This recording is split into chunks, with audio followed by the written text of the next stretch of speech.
11 वाजता पोहोचणारे पाहुणे 1 वाजले तरी अजून पोहोचलेले नाहीयेत. रविवार असला तरी बघ भाऊजी मगाशी आले सकाळी गेले.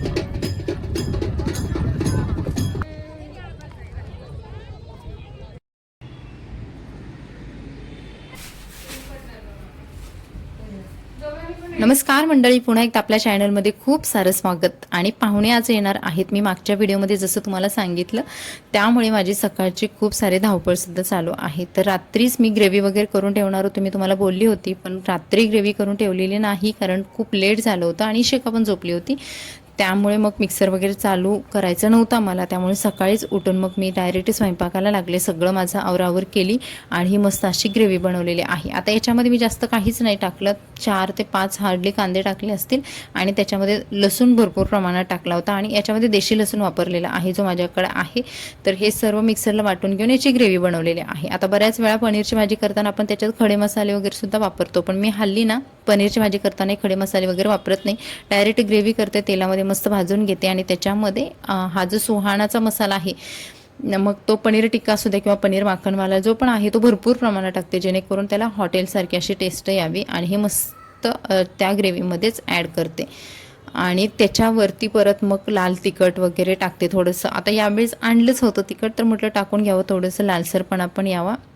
काश्मीरी तिखट असेल ना तर ते आणखीनच बेटर राहतं, खूप छान त्याच्यामुळे तवंग वगैरे येतो. पण मी हे लाल तिखट टाकलेलं आहे आणि त्याच्यावरती तवंग येण्यासाठी थोडंसं तेल ॲड केलं, जेणेकरून ते लालसरपणा दिसावा त्याच्यामध्ये. आणि त्यानंतर मग आपण आपल्या घरामधले जो आपला मसाला असतो नॉर्मल रोजच्या भाजीमधला मसाला, कांदा आणि लसणाचा जो आपण वर्षासाठी साठवणीचा मसाला करतो, तर त्याच्यामध्ये थोडासा टाकला, थोडं मीठ टाकलं आणि हे झालेलं आहे आपलं ग्रेव्हीसाठी मिश्रण रेडी. आणि पनीर तर अगोदरच मी भाजून वगैरे घेतले होते आणि आता पनीर इशिकाला पण मी दिलं होतं, यावेळेस फर्स्ट टाईम दिलं होतं, थोडंसं भाजून घेतलेले पनीर दिलं होतं आणि ते तिनं खूप आवडीनं छान खाल्लं बरं का. आता पनीरची भाजी कशी करायची प्रत्येक मैत्रिणीला जवळपास माहिती आहे. त्याच्यामध्ये बऱ्याच मैत्रिणी टोमॅटोची प्युरी पण घालतात, टोमॅटो मिक्सरला बारीक करून पण घालतात, पण मी हल्ली टोमॅटो पण नाही वापरते, कारण ते भाजायला वगैरे जर वेळ नाही ना त्याला दिला तर परत तसाच तो आंबट किंवा तो वास येतो. म्हणून मग मी काय करते, जेव्हा मला घाईमध्ये बनवायचं असतं त्यावेळेस मी टोमॅटो वापरतच नाही आहे, कांदा लसणाच्या ह्याच्यावरतीच करते आणि खरं खूप छान होते बरं का याने पण.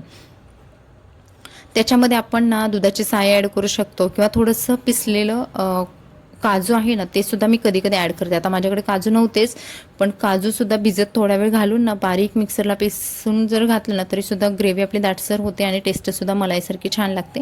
आता हे भाजलेलं पनीर मी त्याच्यामध्ये घातलं, त्याच्यामध्ये साईसुद्धा ॲड करू शकतो, साईसुद्धा खूप छान लागते ह्याच्यामध्ये. आणि ही आपली पनीरची भाजी झालेली आहे. आता त्याच्यासोबत मी डाळ पण बनवायला घेतली होती, जास्त काही स्वयंपाक वगैरे बनवायचा नव्हता, तर गोड होतं तर ते तर मी अगोदरच रात्री बनवून घेतलं होतं.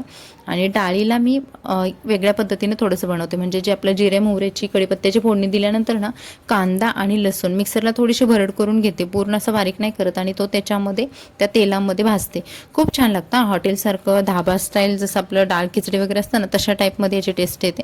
आणि मस्त प्रकारे त्याच्यामध्ये ते हलवून घेते, त्याच्यानंतर ते भाजून घेते आणि त्याच्यानंतर मग त्याच्यामध्ये थोडंसं टोमॅटो ॲड करते, त्याच्यामध्ये हळद वगैरे ॲड केलेली आहे, मीठ ॲड केलेलं आहे आणि हे छान असं भाजून घेतल्यानंतरच जी आपली शिजवलेली डाळ आहे ना ती त्याच्यामध्ये ॲड करायची आहे. खरं तुम्ही आपण पद्धतीनं करून बघा आणि तुम्ही जर मैत्रिणीनं असंच करत असाल तरी काही हरकत नाही, मला कमेंट्समध्ये सुद्धा तसं सांगू शकता. फक्त याच्यामध्ये मी आणखी एक गोष्ट ॲड करते ते म्हणजे बटरचा थोडासा तुकडा ॲड करते, खरंच खूप छान लागतं. आता इकडे पण मी पनीरच्या भाजीसाठी सुद्धा बटर वापरलेलं आहे, त्याच्यामध्ये पण एक मोठा स्लाइस टाकलेला आहे बटरचा. आणि इकडे पण डाळीमध्ये पण मी थोडंसं बटर टाकते. आता रोजच्या डाळीमध्ये टाकत नाही, जेव्हा कोणी स्पेशल येणार असेल किंवा आपल्याकडे पाहुणे वगैरे येणार असतील किंवा आम्हालाच कधीतरी खावंसं वाटलं तरच बटर टाकते, नाही तर रोजच्या डाळीमध्ये मी टाकत नाही बटर. आणि बघा ही मस्त डाळ शिजवून घेतलेली आहे ती त्याच्यामध्ये ओतून दिलं. आणि डाळ मी ना मूग डाळ आणि तूर डाळ दोन्ही पण डाळी हल्ली मिक्स करते, नाहीतर पहिला आम्ही मूग डाळच खायचो. थोडंसं तूर डाळीची टेस्ट यावी, थोडंसं चव लागावी म्हणून तूर डाळ पण हल्ली वापरते. आणि बघा ह्याच्यामध्ये मी बटरसुद्धा टाकलेलं आहे आणि ते म्हणजे डाळसुद्धा कंप्लीट झालेली आहे. त्यानंतर चपात्या बनवत होते, चपात्या पण करून घेतल्या, म्हणजे पनीरची भाजी, डाळ भात, थोडेसे पापड, चपाती आणि रात्री बनवलेले आपले गुलाबजामुन, एवढा हा असा मेनू मी बनवलेला होता. तर इथे स्वयंपाक वगैरे माझं खूप घाईमध्ये चाललेलं. असं वाटत होतं की पाहुणे आत्ताच येत आहेत की काय, म्हणजे मी त्यांना सकाळी 11चा टाईम दिलेला आणि हे सगळं कामं आवरता मला 10:30-11 वाजतच आले होते. त्यामुळे वाटत होते की पाहुणे येत आहेत की काय. त्यामुळे पटापट आवरून हे सगळं क्लीन वगैरे करायचं होतं. ओटा, शिवाय लादी वगैरे म्हणजे बाकीचे जे पण कामं आहेत तर ते सगळे आवरायचे बाकी होती तशीच. म्हणून मला थोडंसं बर्डन आल्यासारखं झालेलं की पटपट आवरावं. इचू, आपण रेडी आहोत ना? आम्ही रेडी झालोय. आमचे पाहुणे अजून येत आहेत. सकाळी 11 वाजता पोहोचणारे पाहुणे 1 वाजले तरी अजून पोहोचलेले नाही आहेत, कारण ते भरपूर अशा ट्रॅफिकमध्ये अडकलेले आहेत. त्यामुळे मला भरपूर असा वेळ मिळाल्यामुळे मी घर एकदम व्यवस्थित क्लीन आणि नीट ठेवलेलं आहे. आणि तसं पण मला ना पाहुणेच म्हटलं ना, इतकं घाई करून मी घर व्यवस्थित ठेवते. स्वतः जाऊ तर कसं असलं तरी चालेल, कारण आपण परत पाहुणे आल्यानंतर थोडंसं आतमध्ये जाऊन वगैरे ते करू शकतो. पण पाहुणे आल्यानंतर त्यांच्यासमोर घरातलं आवरायचं हे जरा कसं तरीच वाटतं. त्यामुळे अशा पद्धतीने हे सगळं आवरलेलं आहे. गाडी दिसते खाली कुणाची तरी, पण अशा भरपूर साऱ्या गाड्या आहेत, त्यामुळे काही सांगू शकत नाही पाहुणे कधी येत आहेत. तर बघा, खूप छान वाटते घरामध्ये, इतकं फ्रेश, मस्त, क्लीन, छान. आणि पाहुणे यायचेत म्हटल्यावर आपल्या घरामध्ये बघा एक वेगळा उत्साह असतो, तसा उत्साह आहे. आणि ते पहिल्यांदा येत आहेत, त्यामुळे कोण पाहुणे आहेत तुम्हाला लवकरच बघायला भेटतील. चला, आम्ही पण एक्साइटमेंटमध्येच आहोत की पाहुणे कधी येत आहेत त्याच्या.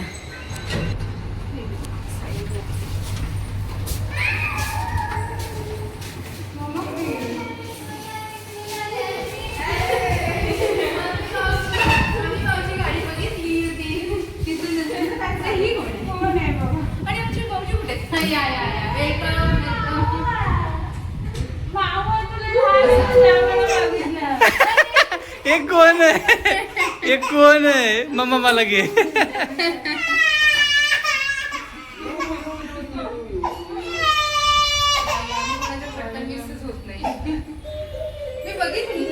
कोण आहे, कोण आहे इशू?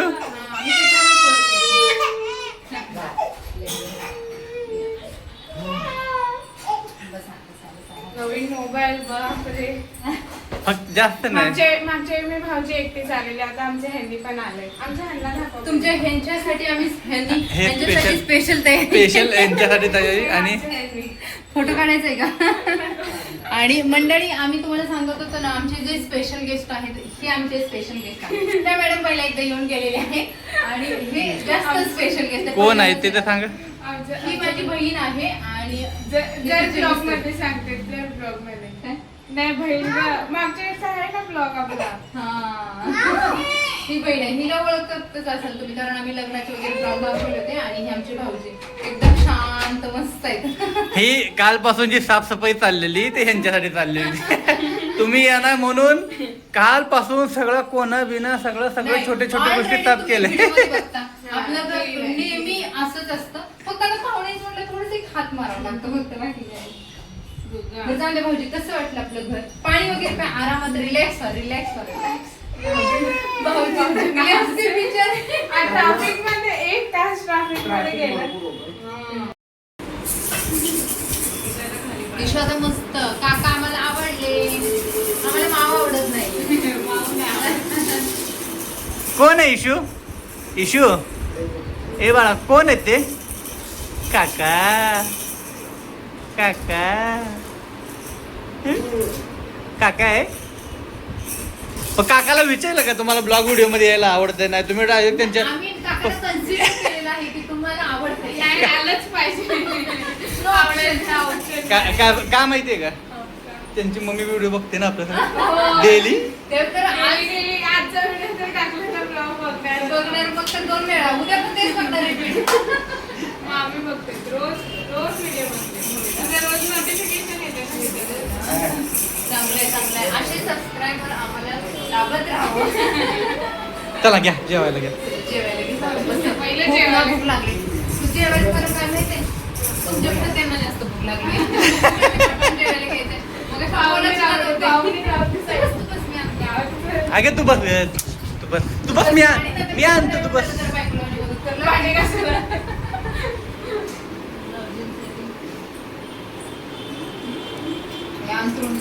नवीन नवरा नवरी स्पेशल ट्रीटमेंट आहे.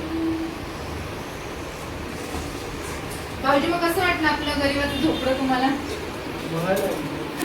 छान वाटलं, आवडलं ना घर आपलं? भाऊजीला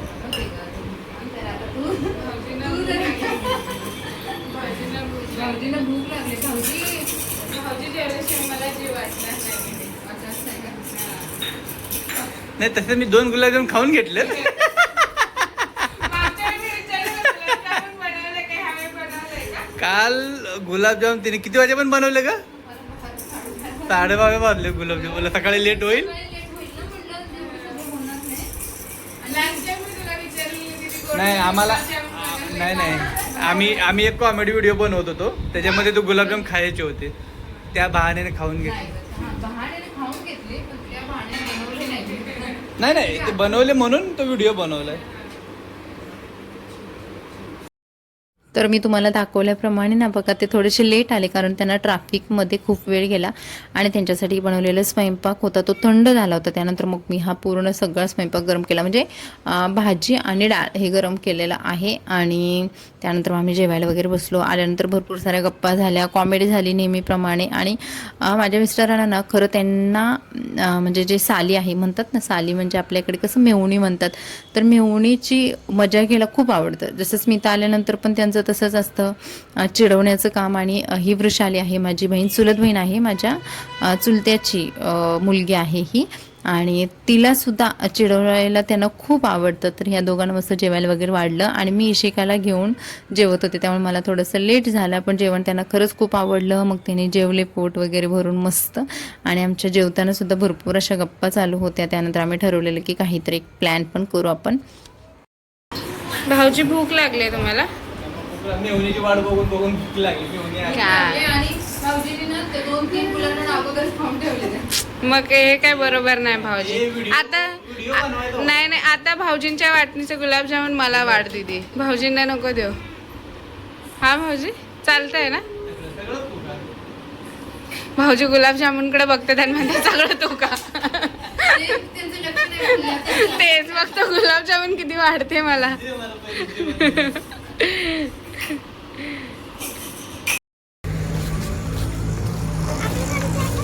सगळे दिसतंय. ए या चला आमच्या गाडीत, तुम्हाला आमची गाडी दाखवतो. कुठे हो आपली गाडी भाऊजी? कुठे तुमची गाडी तुम्हाला नाही माहित कुठे लावली? ती आमची गाडी नाही, आम्ही भाऊजींकडे दिले थोड्या दिवसांसाठी त्यामुळे ते सगळं गाडीचा कारभार बघतात. जेवण वगैरे झालं आणि त्यानंतर आम्ही ठरवलं की आता आहेच थोडा टाइम तर कुठेतरी इकडे फिरून यावं. आणि बदलापूरला ना तसे भरपूर सारे छोटे छोटे पिकनिक पॉईंट आहेत. आणि आता सध्या पावसाळा असल्यामुळे ना इकडे कोंडेश्वर म्हणून एक इतका जबरदस्त पॉईंट आहे. बदलापूरवाल्यांना जवळपास सर्वांना माहिती आहे हा पॉईंट. खूप छान आहे, पूर्ण नेचरमध्ये आहे हा पॉईंट. बदलापूरपासून साधारणतः 5 किलोमीटरच्या आसपासवरती आहे. जायला रोड वगैरे मस्त आहे. वाहनांचे वगैरे संडे असल्यामुळे थोडी वर्दळ होते आणि खूप छान आहे. पाणी आहे, निसर्ग आहे. म्हणजे आठवड्याचा जो ताण असतो किंवा दिवसभर काम करून झाल्यानंतर ज्या लोकांना असं वाटतं रिलॅक्स थोडं व्हावं तर त्यांच्यासाठी हा खरं बेस्ट पॉईंट आहे. छान हवा येते. आणि आम्ही आल्या इकडे पाऊस पण येऊन गेला त्यामुळे पटकन परत आम्ही गाडीमध्ये बसलो आणि त्यानंतर बाहेर निघालो. थोड्या वेळानंतर इकडे महादेवाचं मंदिर पण आहे आणि तिकडे दर्शन वगैरे आम्ही घेऊन आलो आणि त्यानंतर मग या पॉईंटला आलो. 5 सांगितलं 5.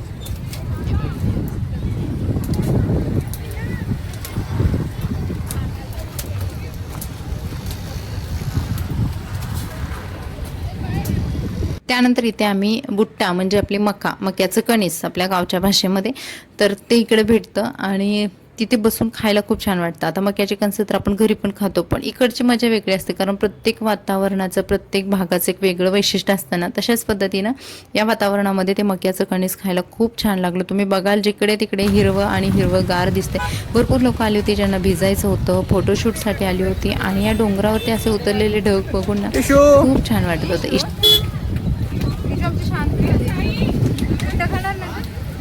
कुठं खाणार? एवढं जवळ कशाला?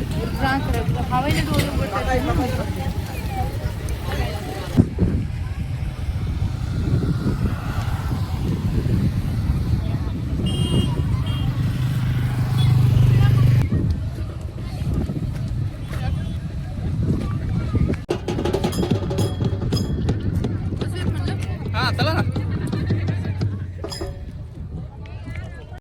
इथे ना भरपूर साऱ्या छोट्या छोट्या टेकड्या आहेत आणि त्याच्यावरती बसायला खूप छान वाटतं. थंड मस्त हवा येत होती आणि पाऊस पडून गेल्यामुळे अक्षरशः अजूनच भारी वाटत होतं, कारण पावसामध्ये मला भिजणं पॉसिबल नव्हतं इशिका छोटी असल्यामुळे. पण पाऊस पडून गेला आणि त्यानंतर मग आम्ही इथे पोहोचलो होतो. थोडा वेळ आम्ही गाडीमध्ये सुद्धा पावसामुळे वेट केलं होतं आणि संध्याकाळी परत आमच्या पाहुण्यांना रिटर्न जायचं होतं, त्यामुळे आम्ही थोड्या वेळ इथे थांबलो, थोडंसं गप्पा गोष्टी केल्या, काही फोटो वगैरे काढले, काही व्हिडिओज बनवले आणि ह्या व्ह्यूजची खूप अशी मजा घेतली. आणि इशिकाला मी पहिल्यांदा इकडं आणलं होतं, तिला सर्दीमुळे थोडंसं किरकिर झालं होतं, पण इट्स ओके. त्यानंतर आम्ही घरी पोहोचलो.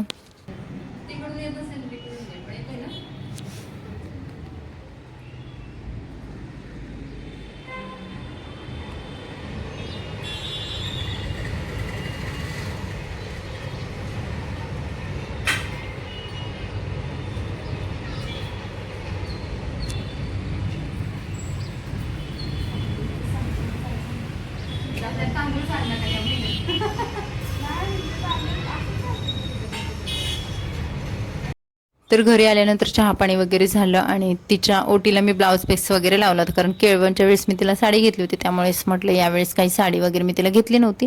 परत त्यांचे नेक्स्ट अजून काहीतरी कार्यक्रम वगैरे असणार, त्यावेळेस मग आपल्याला अजून न्यायचंच आहे. तर मस्त जेवण वगैरे झालं, पाहुणे आमचे खुश झाले आणि त्यानंतर मग आम्ही त्यांना निरोपसुद्धा दिला आणि परत लवकर या अशा पद्धतीचा तो निरोप होता. आणि मला पण खरं खूप छान वाटलं घरामध्ये.